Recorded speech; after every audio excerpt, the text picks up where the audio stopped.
muhiim baad ii tahay aniga mar baad iga tahay wakiil waalid iyo mid aanan hurin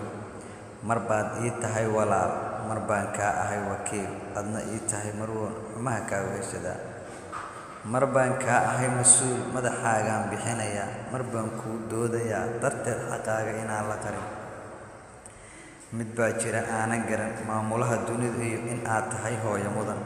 waxaa jira maalmo adag mugdi iyo iftiin midii kala saari lahayd waxaad tahay hooyo mudan maahmaah baa jirtaa kule hooyadu waa lama huraan harka labadiisa gelin hooygii jannada iyo waxaad tahay hooyo mudan hiilkaaga hadduusan jirin hagardaamo iyo ciid baa hoy noo noqon lahaa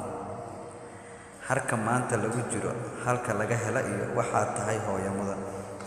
hanaqaadka dunida iyo kuwa gaara heer sare hooygii tacliinta iyo waxaad tahay hooyo mudan waxaa jira howlo badan hoggaan iyo madax sarsare hankii lagu gaara iyo waxaad tahay hooyo mudan murug iyo xanuun iyo mugdi aan la mari karin